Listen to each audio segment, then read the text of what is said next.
Gigi reading FoodWISE. This section is entitled Efficiency, Regional Crop Specialization, and it is in Part 1, Our Shared World of Food and Farming. U.S. agriculture is clearly efficient in terms of land use. The latest information from the USDA's Economic Research Service, ERS, reports that as of 2012, 17% of the nation's land area was used for crop farming and 34% was used as grassland, rangeland, and grazed forest land for grazing livestock. So from a total land area of about 2.3 billion acres, about 50% of US land is in some form of agricultural use. It's not a higher percentage thanks to intensification, a heavy reliance on chemical additives for plants, and many kinds of confined livestock operations.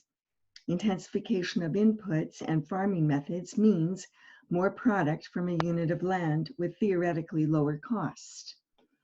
Another facet of efficiency is regional specialization, growing what the soil, water, climate, support services, and transportation of a region are suited for.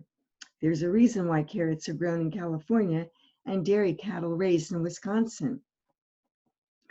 Our western states are full of grazing beef cattle that are finished in feedlots. The Northwest grows much of the potatoes for our French fries. The Southeast are peanut oil and butter and sugar. Hawaii and our southern states specialize in genetically engineered, GE, sugar beets, which also grow in the heartland and the West. The results of this drive toward greater efficiency from greater size differ in various parts of the country. Just how big is a large-scale farm?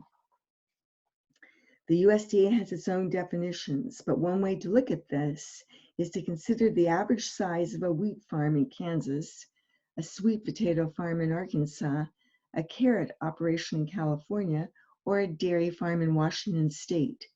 Any farm that's substantially bigger than the state average is probably going to be large scale. So what's implied there is that there is an efficiency that goes with large scale. And the article I have for you raises questions about what's going to happen in terms of resilience for farmers in this particular part of Western Washington. I also have included an article from the New York Times. It's a very good summation and data presentation of where we are in terms of COVID. And you can see that we're not really slowing down as a state. Also readily available are maps of states with partial openings and staged openings and no openings right now, still in lockdown. And those data are relatively easy to find. So we continue with this discussion of resilience, efficiency, and size of farm, at the same time knowing that we've got a very broken food chain.